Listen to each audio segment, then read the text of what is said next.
Boa tarde a todos. Primeiro eu quero agradecer aqui o Sr. Moshe, que sempre está proporcionando a transmissão ao vivo, não ao vivo, né? Mas a transmissão para os nossos telespectadores também acompanharem o shiur aqui. Aproveitando então para deixar aquela dica de sempre, aquela dica legal, dá o joinha, curte nosso canal, se inscreva, o Moshe vai agradecer. Bom, estamos começando agora para Yitro, né? Yitro, ele era o sogro de Moshe Rabbeinu, chamado de Cohen Midian. Ele era o sacerdote da cidade midianita, né? Era um povo que vivia, atualmente seria mais para a Arábia Saudita, essa região. E ele começa a nossa parashá da seguinte forma: Vaishma Yitro Cohen Midian, escutou Yitro o Cohen Midian, né, sacerdote de Midian, Choten Moshe, sogro de Moshe, Et kol asher asa Elokim le Moshe, tudo que Deus fez para Moshe, o Leisrael Amo, e para o Israel, o seu povo, que Otzi Hashem et Israel mi Mitzrayim, que Hashem tirou os israelitas, os judeus do Egito. E aí vai cá Yitro, aí Yitro vem ele com a Tzipora, sua filha, que era a esposa de Moshe Rabbeinu, e seus netos, os filhos de Moshe Rabbeinu com Tzipora. Eles vão ao encontro de Moshe Rabbeinu. Esse é o começo da nossa parashá. Interessante que tem uma Gemara em Zvachim que pergunta o seguinte: o que Yitro escutou? Mashama Yitro uva. O que Yitro escutou e veio? O que fez ele vir para se juntar? Porque ele veio aqui ao encontro, se juntou com o povo de Israel, né? Virou parte do povo de Israel. O que trouxe ele a querer fazer parte do povo de Israel? Estamos falando de alguém de volta que ele estava no conforto do seu lar, uma pessoa muito respeitada, muito rica, muito nobre, assim conta o Midrash, conta sobre ele, uma pessoa com um grande esposo, uma pessoa muito nobre, muito respeitada. O que fez ele sair do conforto do seu lar lá, né, como um sheik na Arábia Saudita, e ele decidir vir se juntar ao povo de Israel, que naquela época estava acampando no deserto do Sinai, perdido no meio do deserto, por assim dizer. E a Gemara fala três opiniões. Primeira opinião, Rabbi Yoshua diz, Milchemet Amalek, a guerra com Amalek, foi o final da parashá passada, conta como o povo, na saída do Egito, depois que os egípcios foram afogados na travessia do Mar Vermelho, fala que veio o povo Amalek, né, e veio lutar contra o povo judeu. E teve toda a guerra. E essa vitória sobre Amalek, essa guerra de Amalek, na hora de falar da guerra de Amalek, diz o Rabbi Yoshua, foi isso que fez o Yitro vir. Depois, Rabbi Elazar, Amodai, diz o seguinte, que na verdade o que trouxe Yitro para o povo judeu foi o Matan Torah, a entrega da Torá. Aqui tem uma questão cronológica, porque na nossa parashá fala do Matan Torah, né? Dos 10 mandamentos, da entrega da Torá, mas a gente sabe que a Torá não necessariamente segue uma ordem cronológica dos eventos. Então, de acordo com essa opinião, a gente tem que falar que o Yitro veio após o Matan Torah. E aí, a terceira opinião Rabbi Eliezer, segundo a Rabbi Elazar, que é Rabbi Eliezer, ele fala que foi a própria travessia do Mar Vermelho. Esse milagre de abrir o mar foi isso que trouxe Yitro. Aqui todos perguntam, na verdade, você vê essa Gemara e você fala, não entendi nem qual é a pergunta. O Passuco diz claramente o que o Yitro escutou. O Passuco diz com todas as letras, né? Vou ler de volta. Vaishma Yitro Kohen Midian Choten Moshe et kol asher asa Elokim le Moshe lo Yisrael amo. E Yitro, que era o sogro de Moshe Rabbeinu, o sacerdote de Midian, ele escutou tudo que Deus fez para Moshe e o povo de Israel, né? Que Otzi Hashem et Israel mi Mitzrayim, porque Deus tirou o povo judeu do Egito. Ponto. O pastor já está falando o que foi que ele escutou. Mas você vê que os Chachamim não se satisfizeram com essa explicação. Eles quiseram trazer algum outro detalhe, alguma informação a mais. Qual informação é essa? Né? Então, nossos sábios explicam justamente isso, que o que intrigou os Chachamim da Gemara era, tudo bem, escutar uma boa notícia, escutar que eles saíram do Egito, fantástico, posso bater palma, posso torcer, mas aqui o Itró não estava somente, digamos assim, uma expressão que o pessoal diz muito na fiel torcida corintiana, que é o torcedor do sofá, né? Oi? Tem um cara que é o torcedor do camarote, torcedor do sofá, e o Itró, ele poderia ser um torcedor do sofá, um cara que ficava de volta no conforto da sua casa. Para alguém sair da sua casa, somente de volta nas condições que ele morava, uma pessoa tão rica, e querer fazer parte do povo judeu, querer se converter e virar parte do povo judeu lá no meio do deserto, alguma coisa foi que mexeu com ele. Tem algum detalhe, que esse detalhe de todas as coisas. Aqui o passuco ele é bem ele está generalizando, eles saíram de Mitzrayim. Mas algum detalhe na história da saída de Mitzrayim, foi isso que mexeu com ele, que ele falou, é por isso que eu quero fazer parte do povo judeu. Eu não quero simplesmente só bater palma e falar muito legal, muito bonito, bacana, estou feliz pelos judeus. Eu quero ser eu mesmo um deles, eu quero fazer parte dessa história. E é isso que eles estão discutindo, os três sábios da Gemara. Rabbi Yeshua, Rabbi Elazar e Rabbi Eliezer. Eles estão discutindo qual ponto da história da saída de Mitzrayim, que aconteceu até agora, que é o que causou essa vontade de Itró de fazer parte. Então, justamente, a primeira opinião diz que a guerra de Amalek. Justo seria, parece uma coisa muito estranha, como assim, a guerra... de toda a história da saída de Mitzrayim, o que ele se apegou justo foi na guerra com Amalek, né? O que a guerra de Amalek faz levar uma pessoa a querer fazer parte do povo judeu? Então explica aos nossos sábios que é uma coisa interessante. Quando você vê o antissemitismo, o ódio que existe contra o povo judeu, você vê que é um ódio irracional, acima da lógica. Você fala que aqui tem alguma coisa diferente. Aqui algo não está certo. Aqui tem uma coisa mística por trás. Isso aqui vai além da lógica. Totalmente além da lógica. Então, você vai ver por gerações e gerações. O Amalek, na verdade, é o grande exemplo dessa história. Como a Gemara explica que Amalek, o povo judeu não estava indo na direção do território de Amalek. Eles não estavam nem passando perto, né? Não tinha nada que a ver com a história. Eles estavam totalmente distantes. E Amalek, no momento do ápice, depois que o maior império do mundo, o Egito, submergiu aos pés dos judeus, ele lutou como um terrorista suicida, literalmente. Sabendo que, se obviamente os egípcios morreram contra os judeus, que era a grande força militar da época, que chance que eles tinham. Mas não importava. De volta, o povo judeu não estava indo conquistar o território dele, não estava passando perto da casa deles. Mas eles foram com um ódio louco, antissemita, injustificado, dispostos a morrer e sabendo que iam morrer para tentar machucar, por menor que fosse o machucado, fazer alguma coisa de mal com o judeu. Isso a gente vê literalmente, você vê que Deus nos livre, é uma coisa que faz todo sentido hoje em dia quando a gente escuta dos terroristas suicidas, né, dos árabes, do Irã, que de volta não faz fronteira com Israel, não tem nada a ver com a história, está disposto a destruir sua própria economia e tudo, o seu povo, sua economia, sua história, para tentar fazer alguma coisa de mal para o judeu que está a milhares de quilômetros de distância. Quando o Yitro escutou uma coisa dessas, ele falou, aqui tem algo especial.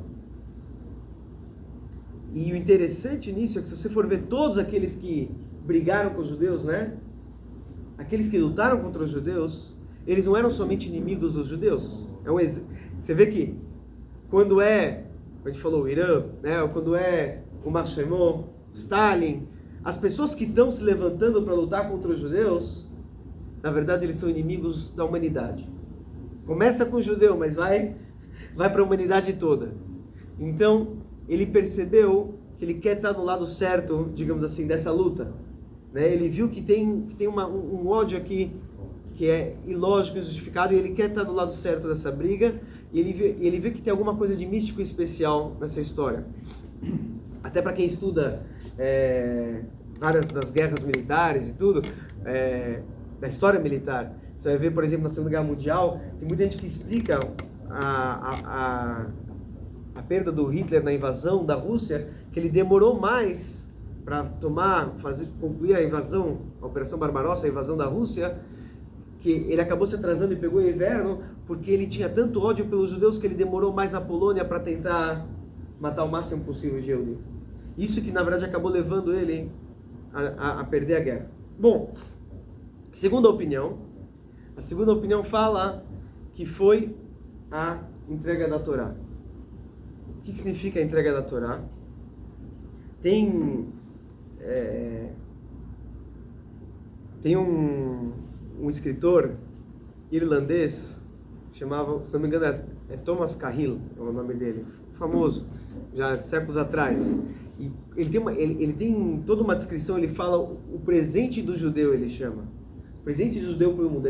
Ele diz, estou fazendo uma tradução livre, não palavra a palavra, mas lendo dentro do livro dele é uma coisa muito bonita. Não é judeu, mas ele fala, é impossível você acordar hoje em dia no mundo e andar na rua, isso falando alguém que viveu alguns séculos atrás, muito mais hoje em dia, e você anda e você vive o presente do judeu para o mundo.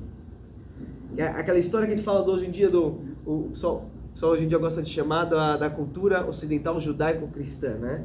Da cultura, mas todo o conceito de que cada ser humano é feito à imagem de Hashem, de que cada ser humano tem um valor intrínseco infinito, que deve se praticar a bondade, que deve se buscar entender a natureza, vários e vários valores de respeitar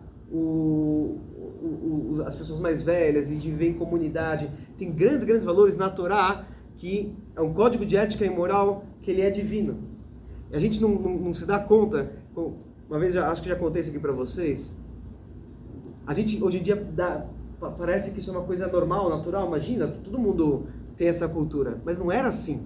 Quem estuda um pouco de história, você vai ver que tem uma carta famosa do Flávio Josefos Flávios, que era o historiador judeu, cônsul em Roma, estava na destruição do segundo Beit HaMikdash, e um dos livros dele chamada uma carta contra Apion. Apion era um filósofo grego muito antissemita, né? E ele estava vendo que os romanos estavam começando a se interessar pela cultura judaica depois da destruição do Beit HaMikdash, e aí ele estava falando, querendo mostrar a grandeza da filosofia grega e tudo, e tentando colocar para baixo, né, a Torá e a religião judaica. E é interessante quando você lê a resposta do Flávio Josefos para Apion, né? Uma das coisas que ele fala lá é que um dos argumentos que o Apion dá, ele fala, esse povo judeu é maluco. Que povo? Imagina que as pessoas, os bebês que nascem com deficiência, eles não matam. É o único povo no mundo, e ele fala isso como argumento para mostrar como que os judeus são loucos, né? Se nasce um bebê com algum defeito, eles não matam ele. Eles tratam ele bem e cuidam e tudo. Isso é uma loucura. Não tem nenhum povo no mundo que faz isso. Isso é doido. Quem vai sustentar esse tipo de coisa? Então, você vê, a gente não dá valor a isso, mas como o mundo já foi influenciado, impactado pela cultura judaica, pela Torá, que hoje em dia faz todo sentido, né? Hoje em dia, quem vai falar uma coisa dessas? E na verdade esse era o argumento que ele estava querendo colocar contra os judeus. Então, só entre parênteses, a gente não sabe o valor da riqueza da Torá em questão ética e moral. Isso que Yitro ele pegou, ele viu que aqui tinha um código de ética e moral que era divino, que ele queria participar porque isso muda a sua vida, deixa a sua vida rica. Se não me engano, o Tzemach Tzedek ele fala, quando Hashem ele dá as segundas tábuas da lei, nossa parasha tem as primeiras tábuas da lei, quando Hashem dá as segundas tábuas da lei, Moshe Rabbeinu ele mesmo que teve que lapidar e escrever dessa vez, né? Hashem fala para ele, pega para você, né? Porque quando ele lapidou, as tábuas da lei foram feitas de safira, né? Mas na primeira, Deus mesmo que escreveu, e era uma escrita que ia de um lado para o outro, né? Era uma escrita toda milagrosa. Na segunda, as tábuas da lei, Moshe Rabbeinu teve que lapidar. Quando você lapida um diamante, uma safira, diz o Midrash, obviamente você está cortando, lapidando um diamante, sobra, fica caquinho, sobra pedaços. E nessa sobra de pedaços, diz o Midrash, só de lapidar as letras da safira, Moshe Rabbeinu ficou rico. Porque foi tirando, né? Para fazer o buraco, né? Cavar o buraco e escrever as letras, ficou muitas pedrinhas de safira e disso Moshe Rabbeinu ficou muito rico. Você vai perguntar, por que o Midrash está querendo nos ensinar com isso? Qual o ensinamento? Ele fala exatamente esse conceito. O que o Midrash está querendo nos ensinar, a gente não percebe, mas a vida seguindo o código de ética e moral da Torá é uma vida rica. Do vazio, digamos, do oco das letras, Moshe Rabbeinu já ficou rico. Hoje em dia, a vida judaica exige que a gente reze com minyan aqui na sinagoga. A gente forma uma comunidade. Eu estou falando para os garotos, você vê cada vez mais as pessoas no mundo hoje em dia são totalmente solitárias. Eles não têm amigos de verdade, eles vão para o trabalho, vão para a faculdade, voltam, e daqui a pouco eles não têm comunidade, não tem ninguém. A Torá, na sua Kedoshá, nos ensinou a viver em comunidade, e como isso é forte, como isso é rico, como isso é importante. A Torá nos ordena a casar. Hoje em dia tem pessoas que passam a vida inteira e não procuram um casamento e tudo. A Torá nos ordena a respeitar os pais, a ligação com a família. Estou dando alguns exemplos, mas se você for ver, a gente estava falando com uma pessoa muito rica, esse Shabbat, estava conversando com ele e tudo, e ele falou para mim como teve um dia que ele estava na faculdade e um professor da faculdade começou a explicar para ele que Deus não existe, né? Ele é uma pessoa de uma família sfaradi, tradicional e tudo, mas esse professor, né, ele tentou convencer ele que Deus não existe e tudo mais. Ele saiu de lá convencido, né, naquela aula da faculdade, que Deus não existe. Ele falou que foi o pior mês da vida dele. Quando ele tentou viver um mês sem Deus, sem colocar tefilim, sem nada, ele falou, eu não aguento essa vida sem Deus, essa vida sem sentido. Não estou falando agora pela questão do chá, isso tudo que você explicou. Não é pela própria Torá, até o vazio das letras não deixa rico, porque ele falou, eu não tenho ombro para suportar, quer dizer, qualquer problema, qualquer coisa para trazer para minha família de sustento, do trabalho e tudo depende de mim. Eu tenho que aguentar, tudo realmente depende de mim, eu tenho que aguentar tudo isso, os problemas, as coisas certas, as coisas erradas do mundo, as tragédias. Quer dizer, a vida não tem sentido, né? A vida não tem objetivo, e ainda eu sou responsável por tudo, eu tenho que trazer tudo. Ele falou, não tenho ombro para isso. Então, uma vida, literalmente uma vida, de acordo com os princípios de Torá, moral e ética da Torá, né? E com a Torá, com a Kedoshá, isso já é uma vida mais rica. Isso que, segundo a segunda opinião, é isso que Yitro foi buscar. E a terceira explicação é a abertura do mar.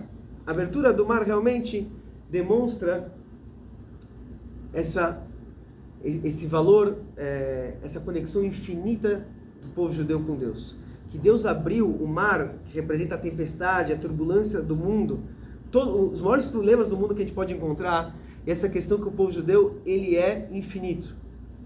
Né? Isso é quem fala isso também tem um escritor famoso, russo, Tolstói, né? Quando ele fala sobre a questão da infinitude, ele fala, o povo judeu é um povo que sofreu todas as tragédias, horrores, né, torturas por milhares de anos, e ele é eterno tanto quanto Deus. Isso é um não-judeu, Tolstói falando sobre o povo judeu, porque ele vê, e é isso que representa a abertura do mar. Isso que Yitro falou, eu quero fazer parte de algo infinito.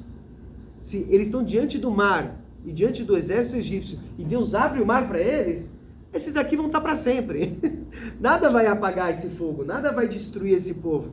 Eles vão continuar perdurando durante toda a história. Então eu não quero aplaudir do lado de fora, eu quero fazer parte dessa história, eu quero fazer parte dessa história que é uma história infinita.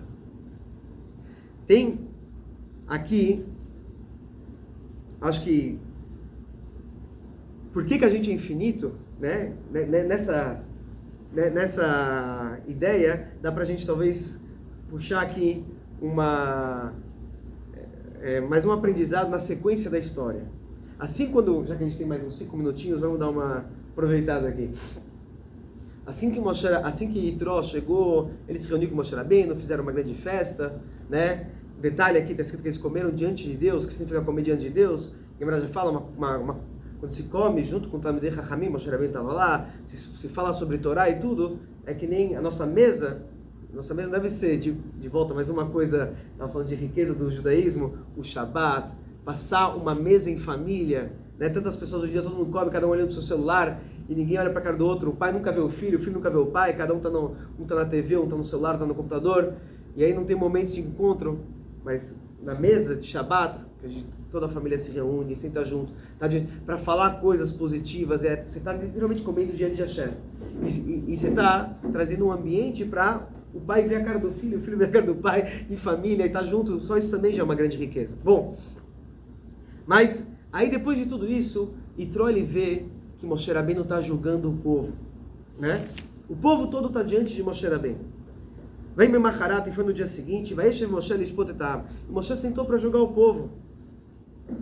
Ve'amod ha'am al Moshe min haboker ad ha'aref. E o povo ficou diante de Moshe de manhã até de noite, passou o dia inteiro lá, fazendo aquela fila, né? E todo mundo passando diante dos problemas. E aí ele falou, o Yitro ele chegou e falou: Madu atai yoshev levadecha, por que você está sentado sozinho? Vicholam nitzavalecha, e todo o povo está diante de você, de manhã até de noite. Aí ele falou: eles vêm buscar Deus, vêm perguntar. Aí ele falou: isso aqui não vai dar certo. O Yitro falou: Lotova asher ata você, isso aqui não vai dar, isso aqui é muito pesado para você, para o povo, isso aqui não vai dar, não tem como aguentar, não tem como dar certo isso daí.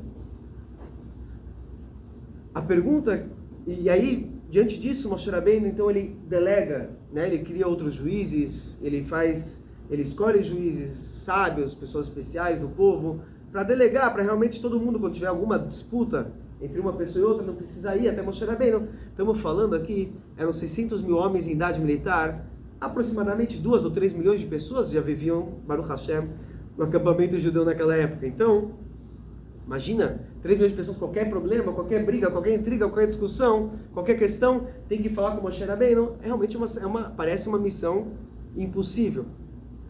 E a pergunta que todos fazem, precisava Yitro vir de fora, ser um grande gênio da lâmpada e falar isso aqui não tem como dar certo, né?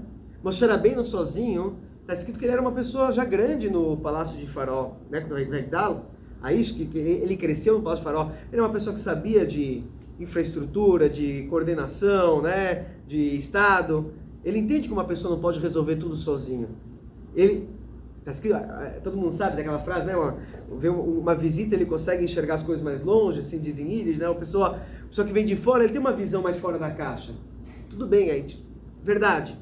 Mas não é nenhuma rocket science, como o pessoal fala em inglês, né? Não é nada assim fora da caixa, saber que a pessoa precisa delegar. Não tem como todo mundo resolver tudo sozinho. Então, o que realmente Moshe Rabbeinu queria? Qual era o argumento de Moshe? Por que ele insistiu nessa ideia antes de chegar a Yitro para tentar resolver sozinho todas as intrigas do povo judeu? E 2 explicações eu quero trazer aqui, se o tempo permitir. A primeira explicação que dá é que Moshe Rabbeinu, ele está escrito Moshe Emet Vetorato Emet. Moshe Rabbeinu, ele é o atributo da verdade. Ele é a pura verdade. Então, quando ele chegava alguém com uma discussão, ele conseguia enxergar nos argumentos daquele, ele sabia quem tinha razão. Ele falou assim: essa vaca é tua, a vaca é dele, não é tua. Pronto. Ele já sabia de quem que era essa bola, esse negócio. Você brigou, você paga para ele 100, você paga para ele 200. Ele sabia, ele conseguia pegar de todo mundo, enxergar a pura verdade. Enquanto outros juízes, por mais que ele tentou depois delegar para outros juízes, você vai ver que até ele não conseguiu encontrar todas as qualidades, depois a gente fala mais sobre isso, mas não é todo mundo que pode chegar à essência da verdade de todos os argumentos, em todas as opiniões, que nem Moshe Rabbeinu tinha esse atributo. Então Moshe Rabbeinu falou: eu vou brigar, ele brigava sempre pela verdade.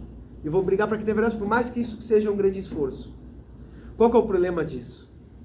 O problema é que nem o pessoal fala, às vezes é melhor estar bem casado do que ter razão, né? Então, O Itró viu o que o povo não estava aguentando. Chegavam duas pessoas com argumentos, o Moshe Rabbeinu falou, ele tem razão, o outro saía extremamente magoado. Então, não necessariamente o juiz pode julgar só com a verdade. O que quer dizer? O juiz tem que buscar sempre a verdade. Obviamente, a verdade é a razão. Só que como Moshe Rabbeinu ele era puro a verdade, só a verdade, isso não trazia shalom, não trazia paz. Então ele viu que muita gente estava saindo totalmente magoada, porque não estavam escutando, quer dizer, ele não estava nem escutando o argumento dele, quer dizer, ele falou, você não tem razão, acabou. Então muita gente não estava aguentando, era muito duro. Ele falou, às vezes é melhor colocar outro juiz. E outro juiz, como ele não tem essa visão do que é verdade, a primeira coisa que um juiz tem que fazer é tentar fazer um acordo. O juiz, sabe, qualquer tribunal judaico, a primeira coisa que o juiz faz é tentar chegar a um acordo. E o acordo tem a chance de você queria 100, você conseguiu 50, o outro não queria pagar 100, mas está disposto a pagar 50. O acordo, nem todo mundo chega, quer dizer, cada lado não vai fazer tudo aquilo que ele queria, mas também não está tão chateado. O acordo tem chance de trazer mais harmonia no povo, isso que o Itró falou. O povo não vai aguentar porque não vai ter harmonia. Então não necessariamente precisa chegar só a verdade. É importante também ter essa harmonia de cada um, né, dar um pouco de espaço para o outro. A segunda explicação, justo, talvez, é um outro lado completamente. Essa explicação quem traz, também o Tzemach Tzedek, o Rebbe traz essa explicação, e ela dá para, quando a gente fala do Rebbe, a gente enxerga isso literalmente.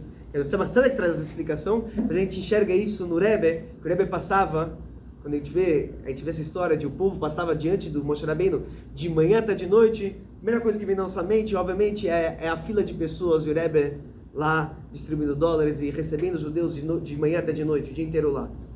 Explica o Tzemach Tzedek o que o Moshe Rabbeinu queria. O Moshe Rabbeinu ele queria o seguinte, que quando chegava dois judeus com discussão diante deles, um argumento, uma briga, a maioria das brigas, a maioria dos argumentos da discussão, quando a pessoa fica nervosa, com raiva, é porque ele tem um outro problema lá dentro. Por que uma pessoa acha que o outro está brigando com ele? Ele tem alguma insegurança, ele tem algum medo, ele tem algum trauma, alguma outra coisa faz ele chegar na briga. No momento que eles iam diante de Moshe Rabbeinu, e só Moshe Rabbeinu, não os outros juízes, eles e Moshe Rabbeinu legais, porque ele achava importante todo mundo passar diante dele, no momento que alguém passava diante de Moshe Rabbeinu, ele ficava transformado. Ele virava outra pessoa, porque ele se encontrava no seu verdadeiro eu, e a briga já não existia mais. É justo o contrário da primeira explicação. Moshe Rabbeinu queria fazer questão que todo mundo passasse diante dele, que Moshe Rabbeinu ajudava cada judeu a encontrar o seu verdadeiro eu, a sua parte divina, a sua parte, e aí ele já resolveu a discussão, que cada um já não tinha mais briga. Diante de Moshe Rabbeinu já não tinha mais briga, não tinha mais problema, todo mundo já enxergava a verdade junto com ele. Então Moshe Rabbeinu fez questão de fazer isso. Tem estou quase estourando aqui meu tempo, mas tem uma deputada do Knesset de Israel, antiga, se não me engano era Geula Cohen, o nome dela, e ela passou nos anos 60 diante do Rebbe. Ela teve uma Hidut, uma audiência por 2 horas com o Rebbe. Depois ela escreveu um artigo no jornal Maariv, lá de Israel, e ela fala o seguinte: eu passei já diante de pessoas muito grandes gênios, e você fica impressionado pela genialidade, mas você sai de lá igual você fala, olha, ele é muito inteligente, e você continua a pessoa simples é. Eu já visitei grandes cientistas, você fala impressionado com o descobrimento, com as coisas que ele... Mas você continua, você fica impressionado com ele, e você continua igual. Então, eu já passei, disse ela, diante de pessoas com grandes líderes, que tinham grandes ideias, e revolucionários e tudo, e você fica impressionado com o entusiasmo dessas pessoas, mas você fala, parabéns para eles. E ela disse, agora, uma coisa é diferente quando você passa na frente de uma pessoa uma pessoa de fé. Porque ele não é simplesmente uma pessoa de fé, ele é uma pessoa que tem fé em você mesmo. Ele faz então você acreditar, você sai de lá diferente, porque ele acredita em você. Assim que ela escreve lá, falou que foi uma visita que ela saiu transformada. O Rabino Jonathan Sachs fala exatamente isso do Rebbe, que ele entrou no Rebbe como um jovem questionador de faculdade e tudo mais, lá de Oxford, e ele saiu de lá, e ele nunca imaginou que ele ia virar um rabino, virou um rabino-chefe da Inglaterra. Depois ele ficou algumas horas com o Rebbe, né? E ele fala exatamente isso. Tem pessoas que são líderes que querem seguidores. O Rebbe é um líder que fazia líderes. Ele transformava as pessoas, ele fazia cada um encontrar o seu verdadeiro eu. Então o Rebbe fazia questão de que todos os judeus passassem diante dele. É isso que Moshe Rabbeinu queria, que todo mundo passasse diante dele para encontrar o seu verdadeiro eu, assim que ele resolvia todas as brigas. Mas então por que ele acatou? Pergunta de Tzemach Tzedek, por que ele acatou então a opinião de Yitro? Ele falou, isso aqui não pode ser real e verdadeiro para as futuras gerações. Moshe Rabbeinu não estava preparando somente a sua geração, ele estava fazendo a Torá, escrevendo a Torá de acordo com Hashem para a história toda. Então tem esse assunto de você passar na frente do Rebbe e se transformar. Inclusive, aqui mais um parênteses, o Rebbe sempre usava o vinho não mevushal na hora do seu kiddush, né?